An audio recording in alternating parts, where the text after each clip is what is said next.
이제 어제까지 있었던 2박 3일의 여름 수련을 마치고 다시 우리는 일상의 삶으로 돌아왔고 또 그 일상의 삶을 시작하는 거룩하고 복된 주일을 맞이함으로 또한 우리는 한 주의 삶을 살아가게 되었습니다.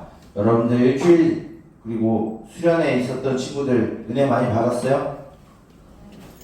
금세 어제 자고 잊어버린 건 아니죠? 그리고 또 수련에 미처 참석하지 못한 친구들, 여러분들 있는 자리에서 수련을 위해서 기도했어요? 네. 몇 명밖에 없는 것 같은데. 명령만 안 간 거지? 그치? 여러분들 이 수련회가 그냥 일상적으로 여름에 한 번, 겨울에 한 번 하는 일상적인 교회의 연례 행사로만 여러분은 생각하지 말고, 물론 우리가 매일의 삶 가운데 주님의 말씀을 묵상하고 주님과 동행하는 삶도 중요해요. 그러면서 우리가 주일에 예배를 드리는 것, 그리고 수련을 통해서 우리의 신앙의 변화와 영적인 각성을 위해서 여러분들이 수련의 참석과 또한 주일 예배에 하나님께 예배를 드리는 것을 포기하지 않고 무엇보다 우리의 삶의 우선순위에 우리 주 예수 그리스도를 영순위로, 1순위가 아니라 영순위로 두는 우리 동행교회 3D 중고등부 모두 공동체가 되기를 주님의 이름으로 축복합니다. 오늘 이 시간에는 목사님과 함께 데살로니가 후서 2장 오늘 우리가 읽은 2장 13절부터 17절까지의 말씀을 가지고 우리 말씀을 한번 나눠보도록 하겠습니다. 여러분들 우리는 지난주까지 어느 성경을 봤었죠? 그러면 후서 하면 딱 전서가 나오죠. 데살로니가 전서의 말씀을 읽었어요. 여러분들 혹시 데살로니가 전서를 사도 바울이 기록한 목적 두 가지가 있다고 그랬는데 기억나요? 처음에는 믿음으로 말미암아 박해를 받는, 그럼에도 불구하고 믿음을 끝까지 지킨 데살로니가 교회 성도들에게 칭찬과 격려를 전해주기 위해서 데살로니가 전서를 썼어요. 두 번째는 예수님이 다시 오시는 재림에 대해서 다 알려주지 못해서 데살로니가 전서를 통해서 그 예수님의 재림에 대한 것과 부활에 대한 가르침을 가르쳐주기 위해 데살로니가 전서를 썼어요. 크게 이 두 가지 목적을 가지고 데살로니가 교회에 첫 번째 편지를 보냈어요. 그럼 편지를 첫 번째로 보냈는데 또 두 번째로 보낸 이유는 무엇일까요? 왜 또 보냈을까? 할 말이 많아서. 왜 할 말이 많을까? 그렇게 가르쳐 줬는데 문제가 생겨버렸어요. 자, 사도 바울이 두 번째 기록한 목적인 재림에 대한 것과 부활에 대한 가르침을 데살로니가 교회에 가르쳐 줬는데 그것을 잘 받아들이고 하는 사람들이 있는 반면에 갑자기 이상한 사람들이 들어와서 무엇을 가르치냐면, 야, 사도 바울이 말한 것처럼 예수님의 재림의 날이 얼마 남지 않았으니까 야, 너희들 일하는 거 다 내팽개쳐. 너희들이 하는 직업들 다 내버려두고 가정을 버려두고 자, 우리 함께 모여서 우리 저 산에 들어가자, 포굴에 들어가자. 그래서 우리들만의 도시를 만들고 우리들만의 신앙생활을 유지하는 우리들만의 마을을 만들어서 외부 사람들을 못 들어오게 하자. 우리들만의 마을을 만들어보자 라고 하면서 예수님의 재림의 때를 기다리던 사람들이 생겨났어요. 자, 이 사람들이 좋은 사람들일까 나쁜 사람들일까? 나쁜 사람들이요. 왜? 예수님은 한 번도 그렇게 말씀하신 적도 없었고 바울이 재림을 말할 때도 그런 의도로 가르쳐준 게 아니었기 때문이에요. 그래서 사도 바울이 다시 한번 데살로니가 교회에 두 번째로 편지를 보낸 것은, 야, 그 거짓 선지자들, 그 거짓 이단들의 가르침에 너희들이 미혹되지 마. 예수님의 재림의 때가 언제 올지 모르지만 그 예수님의 재림의 때까지 너희들이 어떻게 살아가야 하는지 내가 이 두 번째 편지를 통해서 다시 알려줄게 라고 써서 이 데살로니가 후서가 기록이 되었어요. 그 중에서 오늘 말씀에 여러분들이 제일 주의 깊게 봐야 되는 문구는 뭐냐면, 사도 바울이 데살로니가 교회에 무엇을 지키라고 하냐면 전통을 지키라 라고 말을 하고 있어요. 여러분들 이 전통이 무엇일까요? 오늘 문맥상으로 보게 되면 이 전통에 대한 거는 결론적으로 말하면 예수님에 대한 복음을 말하는 거예요. 그런데 목사님이 어제 이렇게 수련이 끝나고 이제 이 본문을 이렇게 연구하면서 무슨 생각이 들었냐면, 이 전통이라는 단어가 원래 신약 성경에 그렇게 좋은 의미로 쓰여진 게 아니에요. 이 전통이 왜 좋은 의미로 쓰여지지 않았냐면 과거 이제 사도 바울이 복음을 전하고 이제 교회들을 세울 때 이 교회 안에 이상한 사람들이 들어왔는데 어떤 사람들이냐면 유대인들이 들어왔어요. 이 유대인들이 들어와서 뭘 가르쳤냐면은 이걸 갈라디아서에서도 말을 하고 있는데 뭘 가르쳤냐면 야 너희들 예수님 믿는 것도 중요한데 너희들이 하나님의 백성이 되기 위해서는 율법도 지켜야 되고 절기도 지켜야 되고 할례도 행해야 되고 우리 랍비 선생들의 장로들의 전통을 지켜야 너희들이 진정으로 하나님의 나라의 백성이 될 수 있어요 라고 거짓말하는 사람들이 생겨났어요. 이 사람들을 비판하기 위해서 사도 바울이 썼던 단어가 전통이에요. 그런 유대의 전통들, 그런 거짓 선지자들의 전통들, 초등학문의 전통을 너희들이 버리고 누구를 따라야 되느냐? 예수 그리스도의 복음을 믿기만 하면 하나님의 백성이 된다라고 하는 그 복음을 너희들이 믿어야 한다. 그 예수님을 믿는 건 무엇이냐? 예수님이 우리를 위해서 인간의 몸을 입고 이 땅에 오셨고 그 예수님이 십자가에 못 박혀 죽으셨고 다시 살아나신 예수님께서 이제 하늘에 올라가서 이 세상을 다스리시는 왕권을 가지고 이 세상을 통치하고 계시다가 나중에 자신의 백성들을 다 찾기 위해 재림하는 때 그때 모든 백성들이 하나님께로 돌아가고 모든 악한 것들은 심판받게 될 것이다 라고 하는 이 핵심적인 복음의 메시지를 너희들이 믿으면 너희는 하나님의 백성이다. 여기에서 무슨 율법도 필요 없고 너희들이 무슨 할례도 필요 없고 유대인들이 지켜야 되는 절기도 필요 없고 장로들이 특히 유대인 랍비들이 만들어낸 그 전통을 너희들이 지킬 필요가 없다라고 말하면서 이 전통이라는 단어를 사용해요. 그런데 왜 그 안 좋은 단어를 왜 데살로니가 교회 성도들에게 너희는 이 전통을 지켜라 라고 말을 하고 있을까요? 아까 목사님이 말했듯이 이 전통은 그런 유대인들이 지켰던 전통이 아니라 사도 바울이 데살로니가 교회에 가서 전했던 복음의 가치를 전통이라고 이야기하는 거예요. 방금 예수님께서 이 땅에 오셔서 십자가에 못 박혀 죽으시고 부활하신 주님께서 나중에 하늘의 왕권을 가지고 다시 이 땅에 오시는 그것을 믿는 자들에게 하나님 나라의 백성이 되는 권세를 주었다라고 하는 이 복음의 가르침을 전통이라고 말하면서 이것을 버리지 말라는 거예요. 왜 이걸 이야기했냐면은 이 당시에 이 데살로니가 교회의 성도들에게 이상한 것이 들어왔다고 말했죠. 어떤 이상한 것이 들어왔다고 그랬어요? 예수님이 이제 곧 재림할 날이 얼마 남지 않았으니까 내가 가지고 있었던 직업 다 버리고 일하던 거 버리고 가정 버리고 자녀들 다 버리고 부모들 다 버리고 우리들만 믿는 사람들끼리만 모여서 예수님 오실 날을 준비하자라고 하는 사람들이 데살로니가 교회에 생겨났다라고 했죠. 이것에 대해서 사도 바울이 그거는 예수님의 재림에 내가 가르쳐준 그 복음의 재림에 대한 메시지가 아니야. 그거는 왜곡됐고 오해됐고 잘못된 거야. 그것을 너희들이 따라가서는 안 돼 라고 사도 바울이 가르쳐주고 있는 거예요. 교회 안에 잘못된 신앙. 이제 예수님 오신대. 여러분들 목사님이 종종 이런 말을 했어요. 여러분들 대학 중요한 거 아니에요. 여러분들 성적 중요한 거 아니에요. 여러분들 하나님만 잘 믿으면 돼요 라고 여러분들한테 이야기를 했는데 그 중에서 그런 사람들은 별로 없었던 것 같아요. 왜 그러냐면 여러분 종종 학원 때문에 주의를 받으니까 그래서 그런 것 같지는 않은데 목사님이 하고자 하는 것은 뭐냐면 그 말을 듣고 만약에 여러분들 하나님만 믿으면 되는데 이제 공부하지 말아야지. 내가 뭘 열심히 할 수 있겠어. 그냥 예수님 오시는 것만 기다리면 되지. 그 하나님의 나라 임하는 걸 기다리기만 하면 되지. 공부가 뭔 소용이야. 성적이 뭔 소용이야. 부모님이 뭔 소용이야. 유아독전 천산천하 유아독전으로 나 살아갈래 라고 하면 옳은 신앙이라는 거예요? 옳지 않은 신앙이라는 거예요? 옳지 않은 신앙이라는 거예요.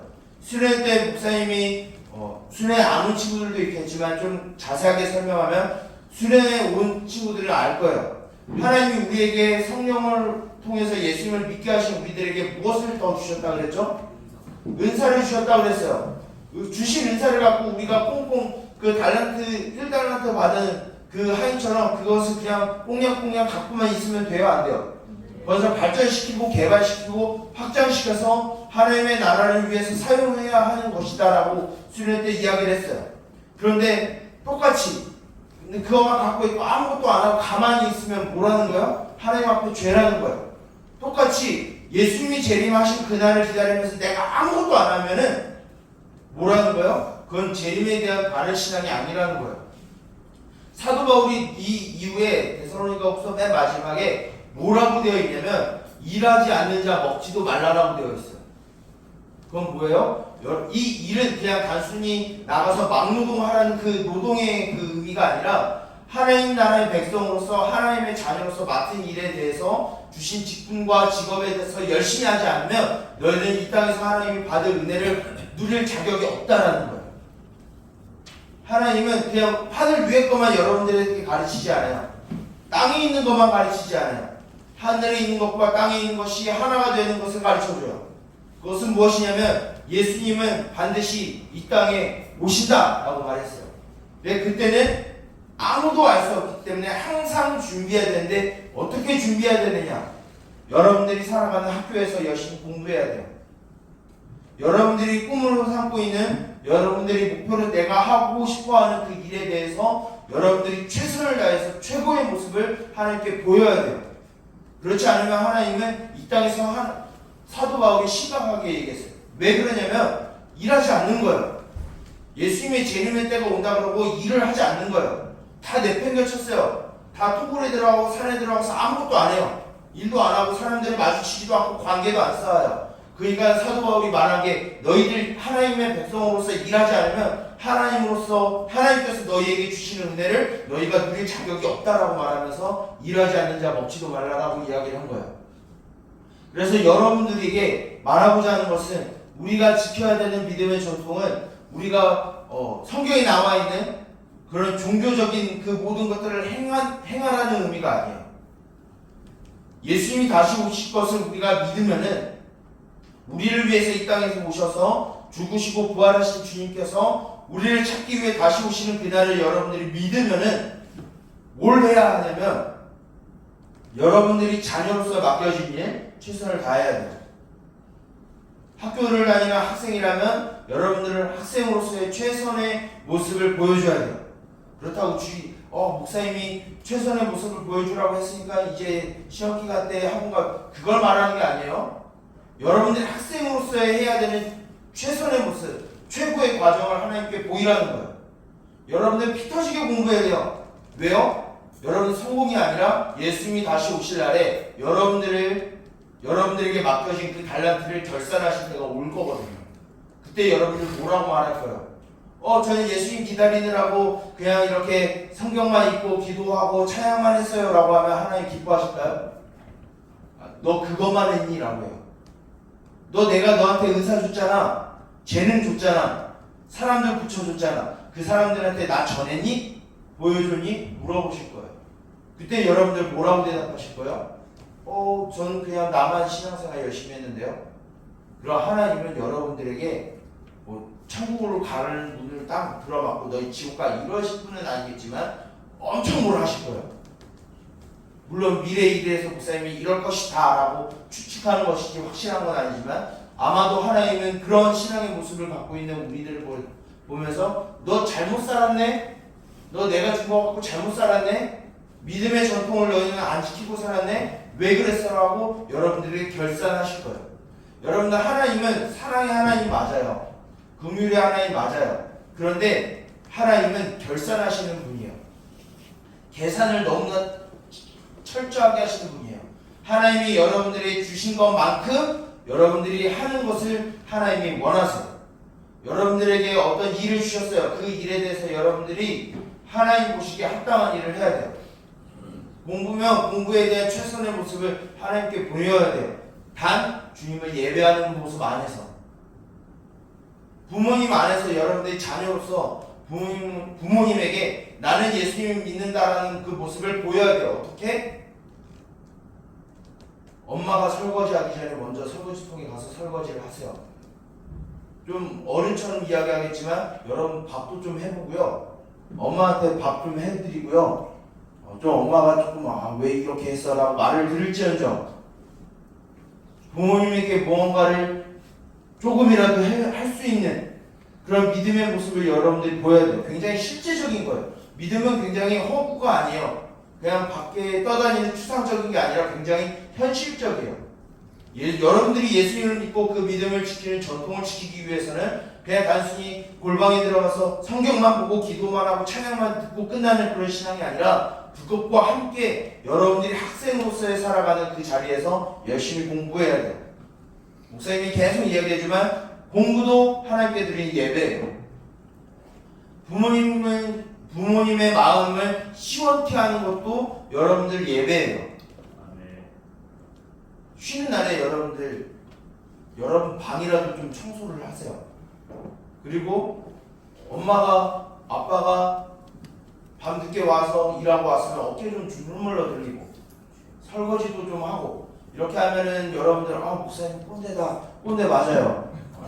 목사님은 꼰대 맞아요. 그런데 왜 이 얘기를 하냐면 여러분들이 재림을 믿으면 여러분들의 믿음을 보여주는 삶을 살아가야 되는데 그것은 굉장히 현실적이다라는 것을 가르쳐주기 위해서 여러분들의 이야기하는 거예요.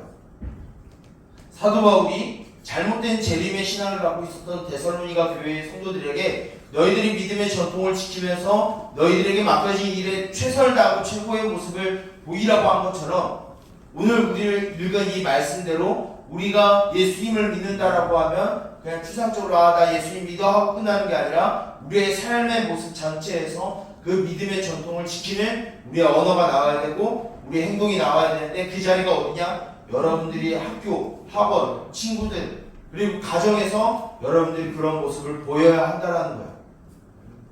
여러분 믿음은 추상적인 게 아니에요. 굉장히 구체적이고 현실적인 거예요. 여러분들이 이런 믿음의 전통 우리를 위해서 다시 이 땅에 오신 예수님을 믿는다라고 하면 이런 믿음의 전통을 지켜가면서 신실한 믿음의 모습을 여러분들 가정 속에서 학교에서 친구들 사이에서 보이면서 살아가는 우리 동역교회 3D 중고등부 모두 공동체가 되기를 예수님의 이름으로 축복합니다. 기도하겠습니다. 살아계신 주님, 우리를 사랑하사 우리를 위하여 하나님이신 예수님께서 인간의 몸을 입고 이 땅에 오셔서 십자가를 지심으로 우리의 죄를 사하시고 부활하심으로 우리에게 하나님의 나라를 보여주신 그 주님의 은혜를 우리가 기억하며 믿기를 원합니다.